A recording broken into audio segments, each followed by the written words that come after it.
Olá, turma, tudo bem com vocês? Aqui é o professor Cleiton.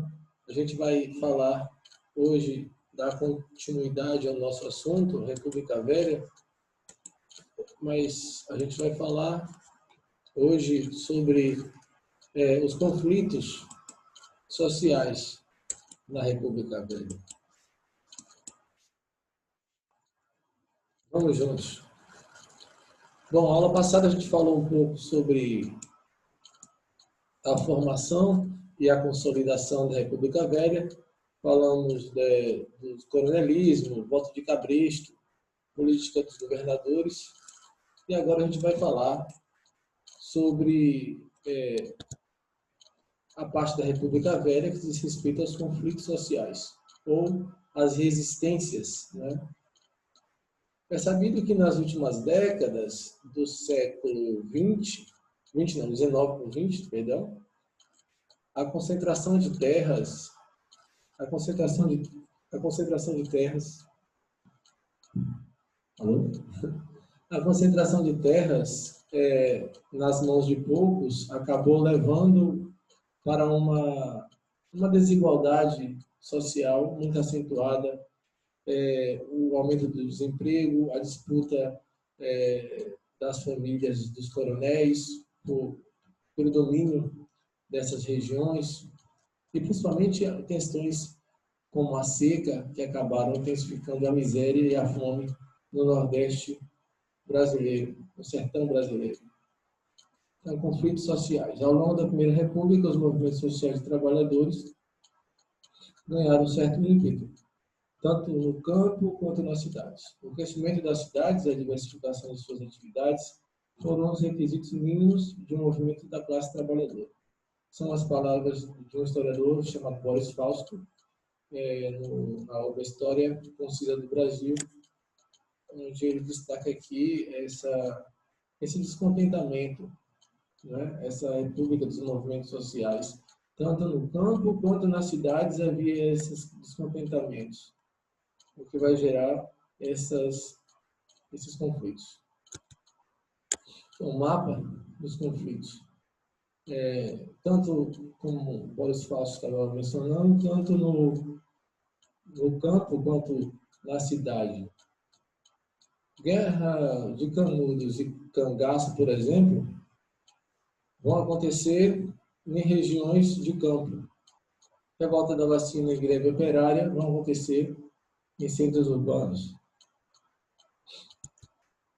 Realidade do sertão nordestino. Movimentos sociais na Primeira República. O problema da exclusão socioeconômica atingiu as populações do campo e da cidade. No meio rural, o domínio opressor dos coronéis impulsionavam os camponeses a se aproximarem das alternativas oferecidas pelos líderes messiânicos. O líder messiânico é um termo que faz referência ao Messias, né? Em que vai se destacar líderes messiânicos na Guerra do Contestado, que vai ser o José Maria, e o Antônio Conselheiro na Guerra de Canudos. Em situações mais extremas, o chamado banditismo social impulsionava a formação de grupos de cangaceiros que não reconheciam nenhum tipo de autoridade. Entre esses grupos de cangaceiros, que tivemos vários, dentre eles, o que mais se destacou foi o grupo de Lampião e Maria Bonita, mas tivemos outros grupos, né? Então, entre o final do século XIX e o começo do XX, surgiu no Nordeste brasileiro um grupo de homens armados conhecidos como cangaceiros. Estes grupos apareceram em função principalmente das péssimas condições sociais da região nordestina. O latifúndio, que concentrava terra e renda nas mãos dos fazendeiros, deixava às margens da sociedade a maioria da população. Então, essa população era sofrida, estava exaurida por esses coronéis, e que tanta desigualdade e sofrimento fazia com que o cangaço fosse uma alternativa até, né, para driblar essa fome, essa miséria. Então, é uma forma peculiar o banditismo ou o saque, né? Então, o Lampião e seu bando, eles cobravam dos fazendeiros e comerciantes certas taxas, né? Tipo um imposto, né? Que eles tinham que pagar. E já em outros momentos eles tinham o objetivo mesmo de invadir as fazendas e acabar promovendo uma certa vingança contra esses coronéis, que só faziam pensar em si próprios. Foi uma espécie de vingança, espancavam, torturavam, acabavam degolando essas pessoas. Como não seguiam as leis estabelecidas pelo governo, eram perseguidos constantemente pelos policiais. Usavam roupas e chapéus de couro para proteger os corpos durante as fugas da vegetação cheia de espinhos da caatinga. Então, eles fugiam sempre, eram um chamado também cangaço independente. Eles agiam por conta própria, assaltando e promovendo a vida dessa forma, né, em forma de saques. Então, o grupo mais que se destacou é justamente o de Virgulino Ferreira da Silva, também conhecido pelo apelido de Rei do Cangaço, é o Lampião. E vai estar em funcionamento o seu bando de 1920 a 1930, ele vai morrer de uma emboscada feita por um volante, na verdade foi um comerciante que acabou delatando, né? E Lampião e seu bando foram mortos e decapitados. Da mesma forma que ele fazia com as pessoas, ele acabou sendo morto. E o fato que não pôs fim ao cangaço, até porque também teve o político que acabou assumindo a posição de líder, mas 2 anos depois também foi morto quem sucedeu, né, o Lampião na chefia. Acabou, por isso que foi morto. E aí pôs fim ao cangaço. Outro movimento importantíssimo é o de Canudos. A história de Canudos, no Brasil, no início da República, havia uma grande dificuldade de comunicação com as regiões do sertão com as regiões urbanizadas. Tinha essa dificuldade. Então, o povo sertanejo vivia em condições precárias, muitas vezes isolados, com fome, na miséria, com poucas condições de trabalho. Então, grande parte morava e trabalhava nas terras dos coronéis, sendo explorados por estes. Sem péssimas, ou com péssimas condições de vida e sem nenhum tipo de expectativa, acabou-se, então, surgindo uma figura muito importante, que vai ser justamente o Antônio Conselheiro, que era uma espécie de beato, que vai surgir. Ele andava pelo sertão, afora, pregando de cidade em cidade, ajudando na construção de igrejas, auxiliando na construção de muros para cemitérios, ajudando as pessoas, de certa forma, formando igrejas, né, e também agricultores, ajudando esses agricultores a sair dessa condição miserável. Então, em 1893, Conselheiro e sua gente vão se estabelecer no sertão baiano, ao passo que ele ia promovendo esse mutirão, né, para ajudar esses pequenos agricultores e pregando também as boas novas, né, a palavra de Deus. Eles acabavam chegando às margens do rio Vaza Barris. A história de Canudos começa por volta de 1893, nessa época no Arraial de Canudos, no vale do rio Vaza Barris, no interior da Bahia. Reuniu-se um grupo de fiéis seguidores do beato Antônio Conselheiro, que pregava a salvação e dias melhores para quem o seguisse. Então, os habitantes do Arraial, em sua maioria, eram sertanejos pobres, ou pessoas que estavam na miséria, que fugiam, e que viam na condição do conselheiro, seguiam o conselheiro e acabavam por ali ficando, né, vivendo em comunidade.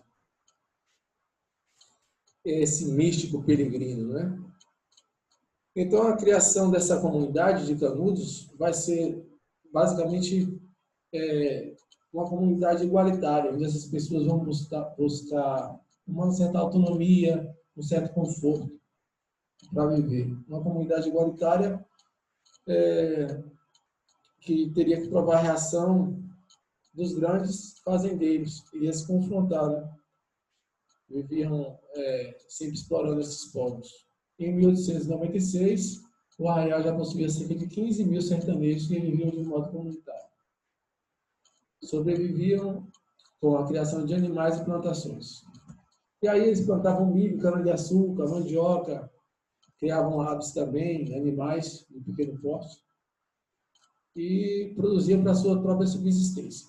E sempre escutando, né, tudo que o conselheiro dizia. O conselheiro proibia bebida, proibia jogos, e eles acatavam tudo que o conselheiro dizia. Então, assim eles foram vivendo e foram tendo um rápido crescimento. Mas esse crescimento vai desagradar o Estado, primeiramente, porque com esse contingente populacional, o Estado vai querer o quê? Arrecadar impostos. E essas pessoas não pagavam impostos. Então, era primeiro o descontentamento.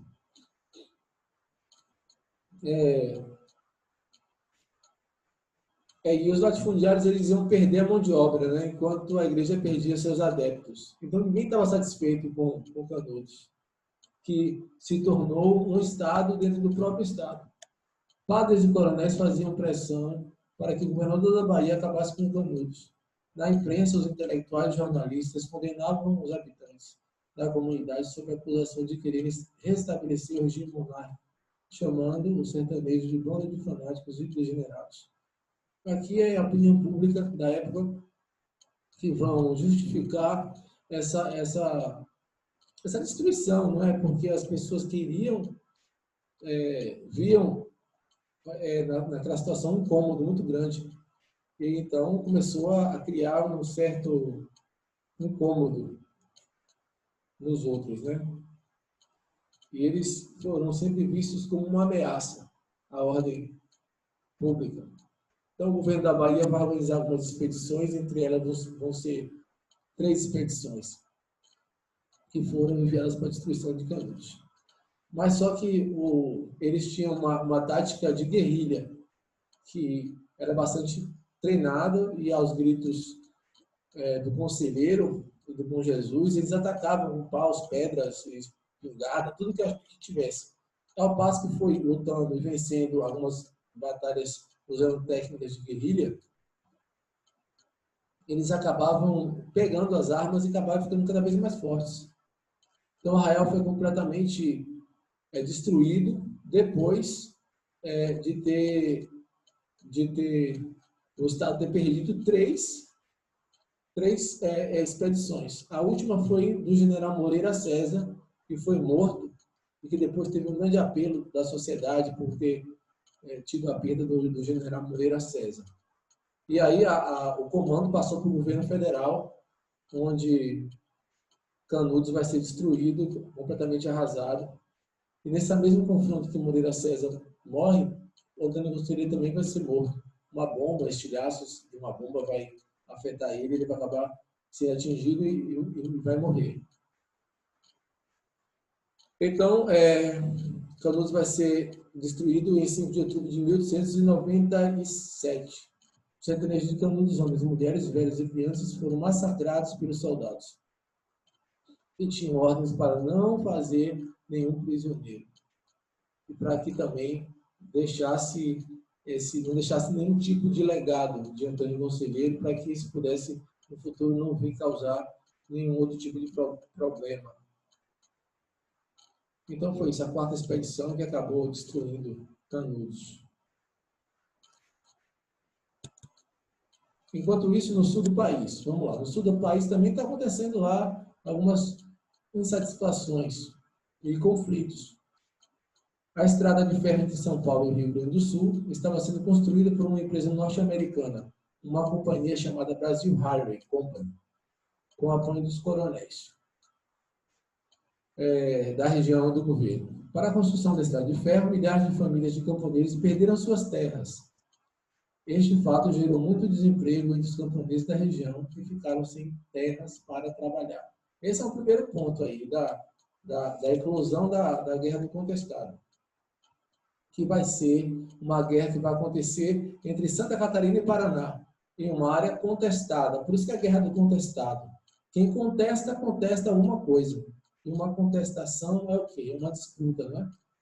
Então, vai ser uma disputa por esses dois estados aí, Santa Catarina e Paraná. E vai ocorrer um movimento sertanejo chamado Guerra do Contestado. Mas o motivo foi a compra de uma grande área da região por um grupo de pessoas ligadas à empresa construtora da Estrada de Ferro. Um grupo de pessoas ligadas à construtora acabaram comprando uma terra para poder montar uma madeireira chamada Lamber. A empresa, se não me engano, chamava Lamber.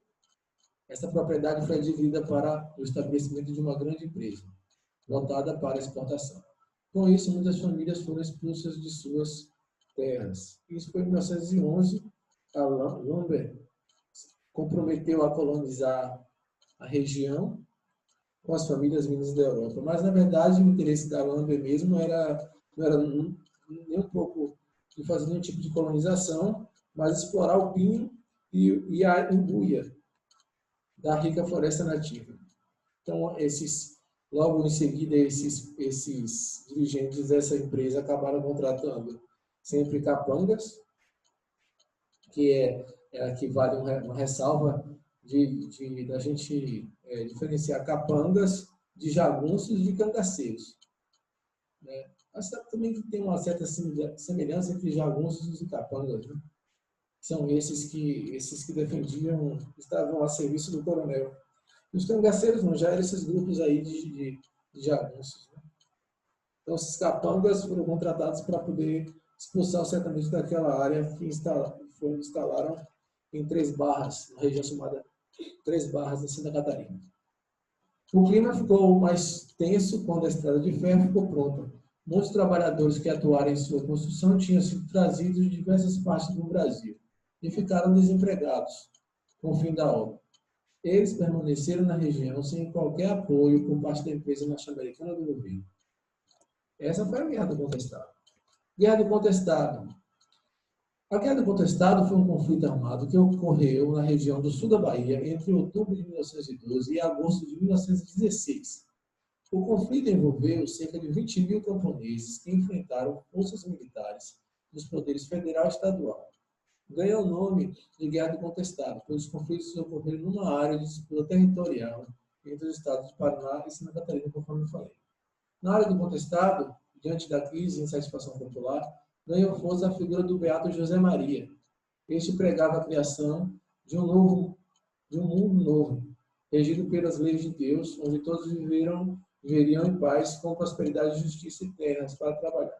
José Maria conseguiu reunir milhares de seguidores, principalmente dos camponeses sem terra. E justamente eles não tinham terra para morar. José Maria acabou erguendo um povoado entre as áreas de Santa Catarina, pretendida pelo estado do Paraná. E os fazendeiros também, a imprensa da época, vão utilizar a mesma desculpa que utilizou lá atrás na Guerra de Canudos, que era justamente falar que eles eram fanáticos, queriam restabelecer a monarquia e eram inimigos da República. Mas, na verdade, esses sertanejos eles apenas estavam reagindo à perda das suas próprias terras. E acabou que este líder messiânico também foi morto. E aí, estes sertanejos, eles acabaram travando uma luta muito intensa. E todos também acabavam inconformados com a perda do seu líder João Maria. Eles acabavam sempre lutando mais ainda. Então, diante desse confronto, os sertanejos incendiaram a empresa norte-americana que os havia expulsado de suas terras. E o governo era o governo do presidente Hermes da Fonseca, e que enviou uma tropa de 6.000 soldados armados de canhões e metralhadoras contra o contestado. Os coronéis da região de governos federal e estadual começaram a ficar preocupados com a liderança, essa parte já tinha mencionado. Soldados e policiais começaram a perseguir o beato, depois morreram, né? Armados de espingardas, caça, facões e enxadas.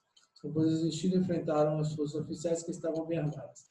Neste conflito armado, entre 5.000 e 8.000 rebeldes, na maioria camponeses, morreram. A maioria camponeses morreram. As baixas do lado das tropas oficiais foram bem menores. Então, aí foi o fim da guerra. A guerra acabou terminando em 1916, com uma baixa de 5 a 8 mil, que foram rebeldes massacrados, mortos.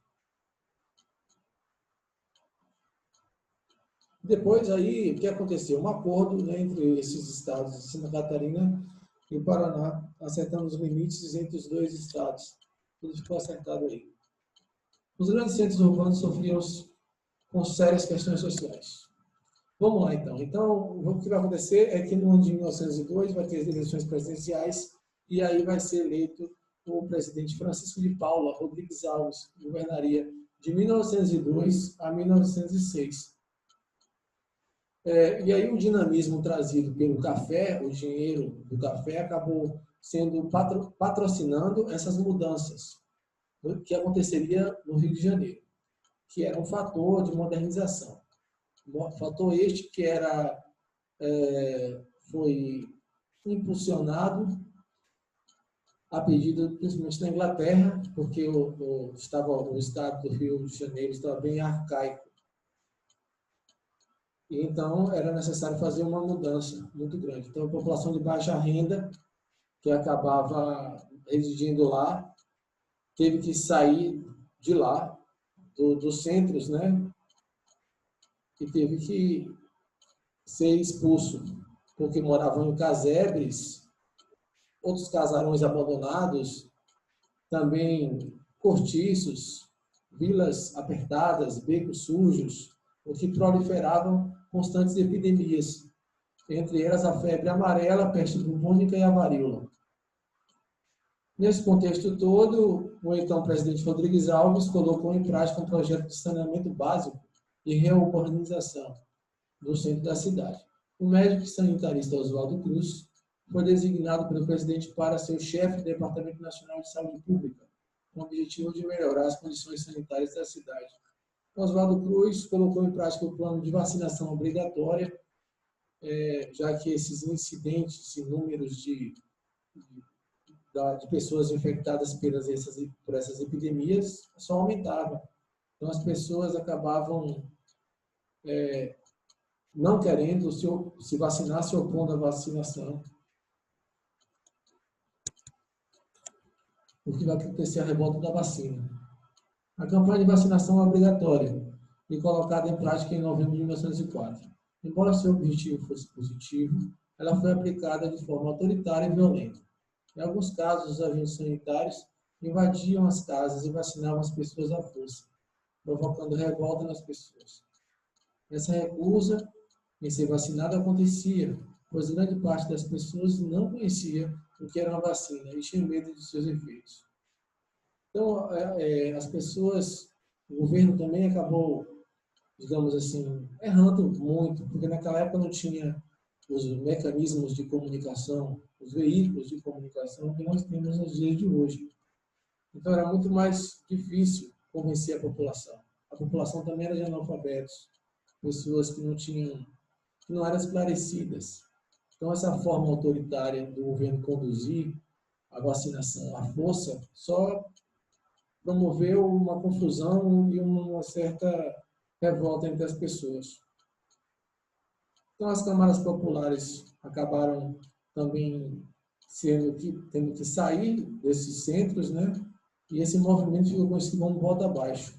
Essas pessoas tiveram que sair de lá, as casas foram destruídas, os casebres, e o Rio de Janeiro nasceu assim, esse Rio de Janeiro moderno, né? Nasceu dessa forma. Então, foi muito ruim, porque acabou tendo uma situação de conflito e de insatisfação popular, depois alto custo de vida e tudo mais. As manifestações populares e conflitos espalharam-se pelas ruas da capital brasileira. Populares destroem bondes, apedrejam prédios públicos e espalham desordem pela cidade. Em 16 de novembro de 1904, o presidente Rodrigues Alves revoga a lei de vacinação obrigatória, colocando nas ruas o Exército, a Marinha e a Polícia para acabar com os tumultos. Em poucos dias, a cidade voltava à calma e à ordem. Pontos para a eclosão da revolta. Então, foi isso que a gente estava falando. Desinformação, forma autoritária, acabou também acontecendo aí um desdobramento, um aumento de custo de vida, descontentamento generalizado.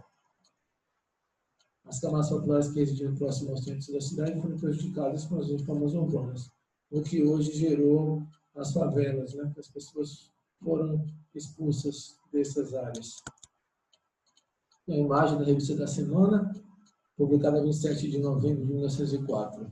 A volta da vacina, um bonde sendo virado. Notem que sempre os bondes e ônibus sempre são vítimas dessas manifestações populares. Outro movimento importante que aconteceu, que vamos falar agora, é a Revolta da Chibata.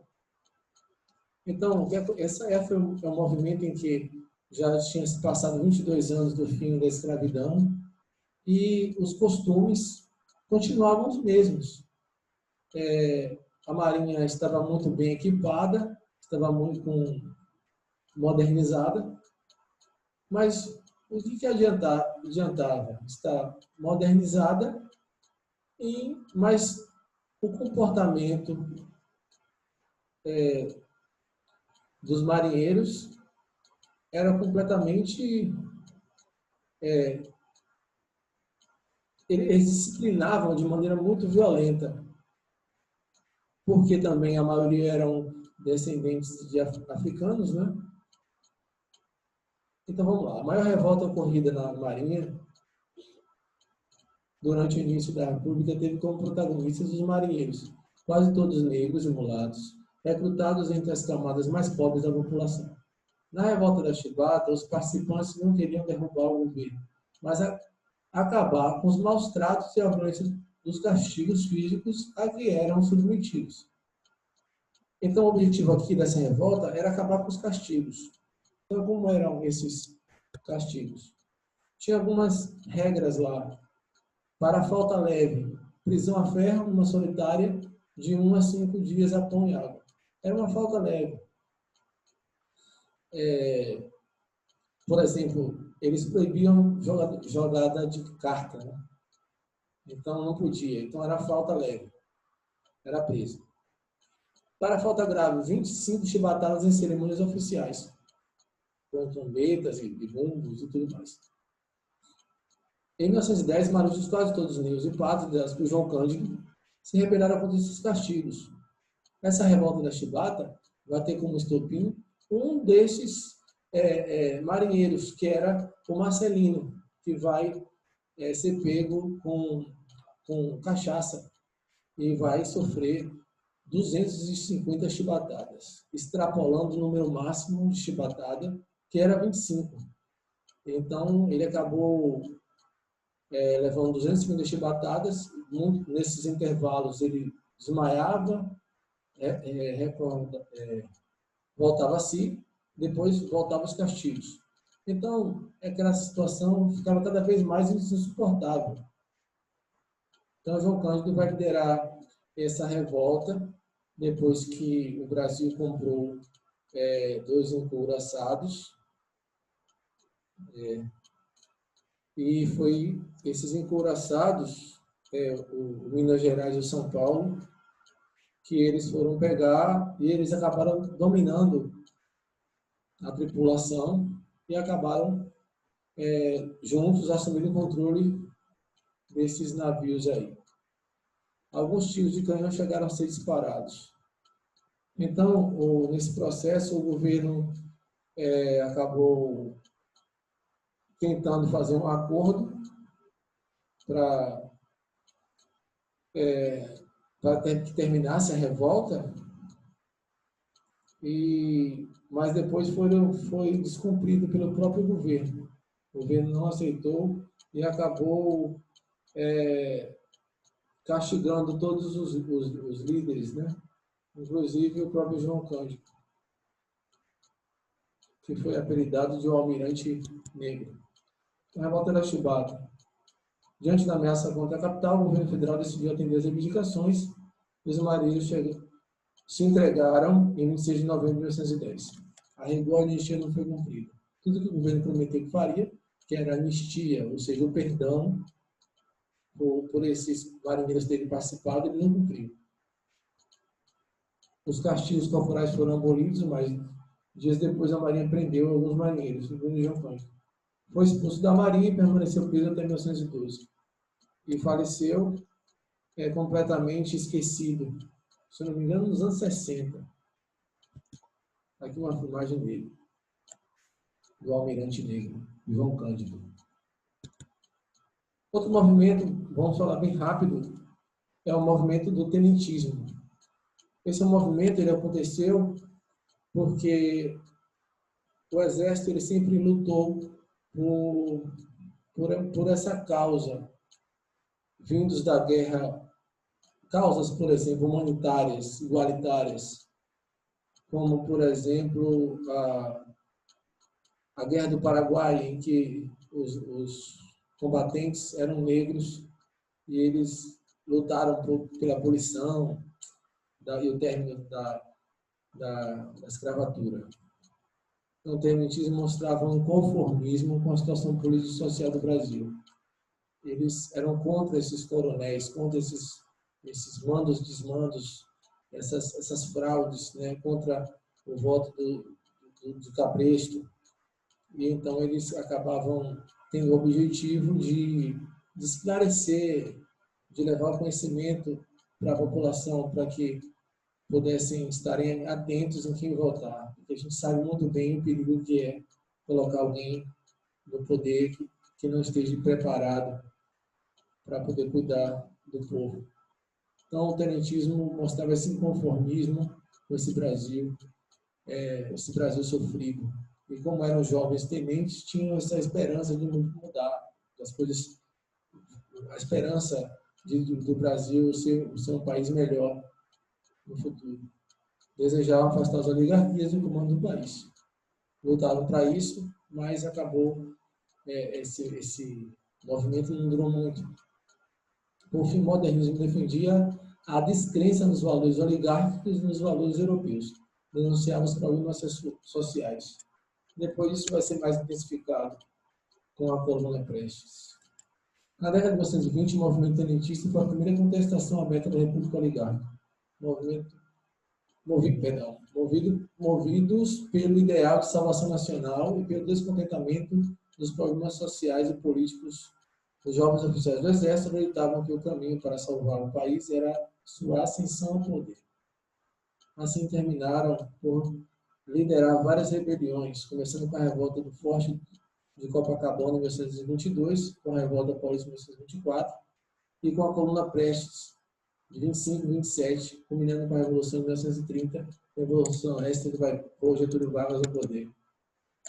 Outro movimento, o movimento operário, que vai acontecer no início do século XX, o ambiente das fábricas era completamente desfavoráveis, eram insalubres, lugares escuros, sem ventilação adequada, os operários trabalhavam de maneira exaustiva, era 14 a 16 horas por dia, com salários que não correspondiam. E com o aumento do custo de vida, isso ficava cada vez mais difícil. Então, o movimento operário acabou acontecendo nas fábricas. Vamos lá. Sob a liderança dos anarquistas, ocorreu a maior greve de que se tem notícia na primeira metade do século XX no Brasil. A paralisação, iniciada em junho de 1917, começou no setor têxtil. Propagou-se rapidamente e atingiu a área portuária e o interior, envolvendo cerca de 50 mil trabalhadores. As principais reivindicações eram aumento de salários, proibição do trabalho infantil, jornada de 8 horas, garantia de emprego e direito de associação. Então, essa é a ideologia desse movimento, que foi cada vez mais se difundindo. O governo reprimiu o movimento com todos os recursos de que dispunha, mobilizando a polícia, tropas militares até a marinha de guerra, mas não foi bem sucedido. Teve de negociar e algumas das principais reivindicações foram atendidas. Então é isso. Questão social é caso de polícia, para a gente ir finalizando essa aula.